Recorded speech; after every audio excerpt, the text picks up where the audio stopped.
अस्सलामुअलैकुम, मैं हूं डॉक्टर हनीफ मलिक। आप देख रहे हैं मेरा यूट्यूब चैनल मदावा क्लिनिक। आज मैंने हाई ब्लड प्रेशर के बारे में आपसे डिस्कस करना है। हाई ब्लड प्रेशर की वजूहात क्या हैं, उसकी अलामात क्या हैं, उसका इलाज क्या है और उसका परहेज़ क्या है।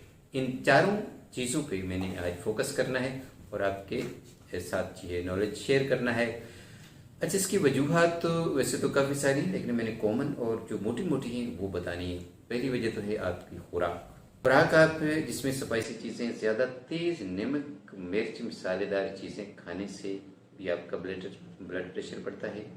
आपके हालात वाक़यात, आपके माहौल की वजह से जो आप सोचते हैं उसकी वजह से आप टेंशन आपको आ जाती है, आप परेशान हो जाते हैं, तो उसका भी असर जो है आपके दिल की धड़कन तेज़ हो जाती है, आपके सर दर्द शुरू हो जाता है, चक्कर आने शुरू हो जाते हैं, आपको घबराहट होती है, बेचैनी होती है इस वजह से।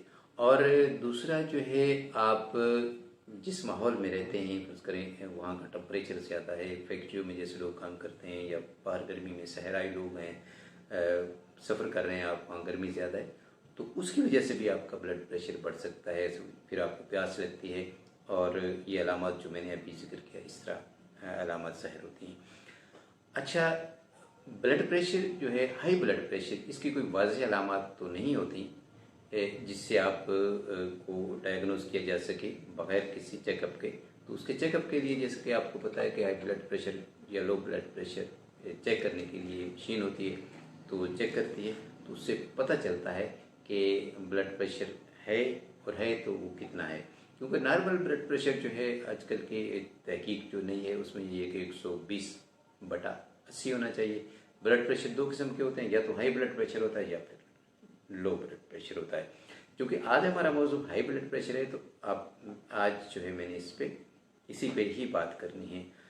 अच्छा, जैसे घबराहट, बेचैनी, खौफ, सर दर्द, चक्कर आना और घबराहट ज़्यादा होना, बस का ऐसा भी होता है कि आपको मोशन भी लग सकते हैं।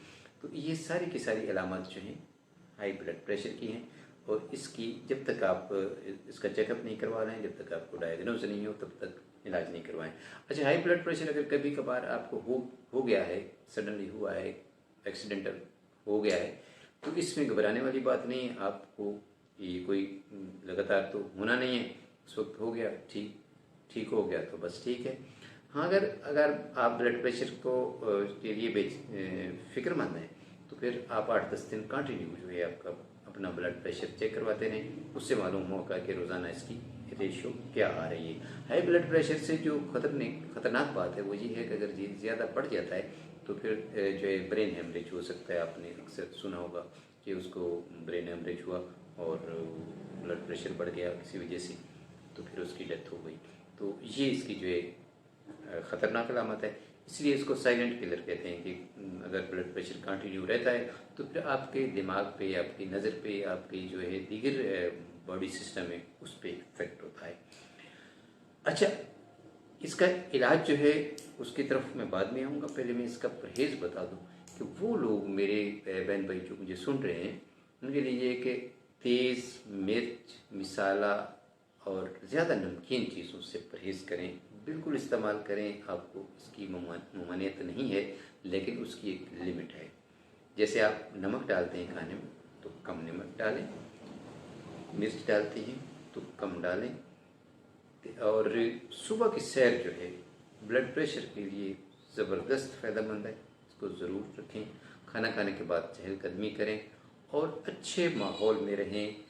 ऐसी महफिल में बैठें जहाँ पे कोई ऐसी फ़िक्रमंदी वाली बात ना हो। अखबार जो है सुबह सुबह इस तरह की नहीं पढ़ें जिसमें उसमें खबरें होती हैं सनसनीखेज़। टीवी में खबरें आती हैं, बाज़ अवक़ात आपकी जो ज़हन के मुताबिक नहीं रखती, तो फिर भी आप उसमें जो है हाई ब्लड प्रेशर का शिकार हो जाते हैं। तो ये तो इसका ऐसे माहौल में नहीं रहें, ऐसे दोस्तों से नहीं मिलें जो हाई ब्लड प्रेशर क्रिएट करते हैं। गुस्सा जो है, सबसे ज़्यादा गुस्सा करना भी आपके हाई ब्लड प्रेशर को तेज़ करता है, आपके दिल की धड़कन तेज़ हो जाती है, और फिर आपको जो है कंट्रोल आपके जो है मुश्किल हो जाता है। इसलिए कहते हैं ना कि अगर गुस्सा आए, आप खड़े हैं तो बैठ जाएं, बैठे हैं तो फिर आप लेट जाएं। हदीस नबवी, तिब नबवी के मुताबिक ये फार्मूला है, आप इसको और फिर कहते हैं कूल डाउन हो जाए जी, पानी पी लें, बिल्कुल सही है, या वज़ू कर लें। तो ये तो है आपके बस की बात है, आप खुद कर सकते हैं और ख़ुद को अपनी सोच को बदलें, अपने आप को कंट्रोल करें। परहेज़ जो है इसके साथ जैसे मैं बता रहा हूँ कि ग़िज़ा का परहेज़ है, जैसे मैंने बताया सबसे ज़्यादा तेज़ नमक मिर्च मसालेदार अशिया फास्ट फूड का इस्तेमाल नहीं करें। गोश्त इसके लिए जो है, चूँकि जितनी गर्म अशिया हैं, गोश्त है, अंडा है, मछली है और ड्राई फ्रूट्स हैं, इस तरह की जो चीज़ें हैं गर्म हैं। हाँ, अगर आप, अक्सर लोग पूछते हैं कि फिर क्या चीज़ खाएँ, तो अल्लाह की लाखों नेमतें हैं, आप उनको खा सकते हैं, लेकिन हर चीज़ की एक लिमिट है, एक तरतीब है। उस तरतीब से अगर आप खाते हैं तो आपको कुछ नहीं होता। जो पसंदीदा चीज़ है तो आप उसको ज़्यादा मकदार में खाते हैं, तो फिर मसला बनता है। आप हफ्ते में एक चीज़ जो है वो आप खाएं तो फिर आपको कुछ नहीं होगा। जैसे आप अमूमन आप मीनू, मैं आपको बताता हूँ कि 2 दिन आप जो है खाते हैं, 2 दिन सब्ज़ी खाते हैं, 2 दिन दाल खाते हैं, 2 दिन चावल खाते हैं, तो ये मेनू जो है आपका मैनेज हो जाता है, बैलेंस हो जाता है। इसी तरह सब्जियां हैं, फल हैं, पानी का ज़्यादा इस्तेमाल है, दूध लस्सी वगैरह जो है वो भी आपके लिए फ़ायदेमंद है। तो इसके अलावा मैंने एंड पे जो है आपको इलाज बताना है। इलाज ये है कि क्योंकि मैं हर्बल इस पे फोकस करता हूँ ज़्यादातर, ताकि आपको कोई साइड इफ़ेक्ट भी नहीं हो और आपको उसकी अवेलेबिलिटी भी इजीली हो। और अगर आपको उसमें कोई प्रॉब्लम हो तो आप कमेंट सेक्शन में आप हमसे रब्ता करें, हम आपका जो है सॉल्यूशन आपको बता देंगे।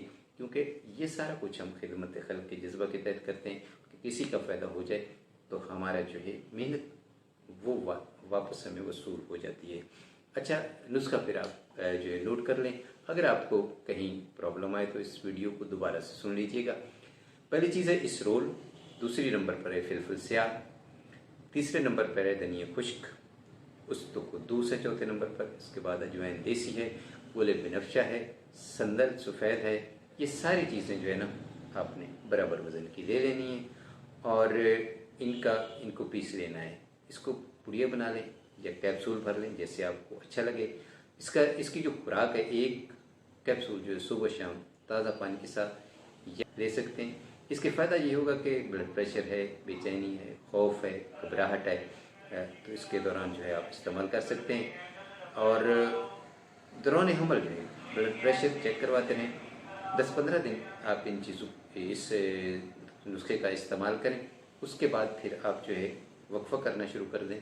2 दिन वक्फ़ा, 3 दिन, 4 दिन, 5 दिन, और जब देखें कि अब नॉर्मल हो गया ब्लड प्रेशर तो फिर ये दवा का इस्तेमाल छोड़ दें। लेकिन अपना परहेज़ जैसे मैंने इस वीडियो में बताया और दूसरी आपको हिदायत दी, उस पर ज़रूर अमल करना है। आज तक इतना ही, इजाज़त दीजिए, अल्लाह हाफ़िज़।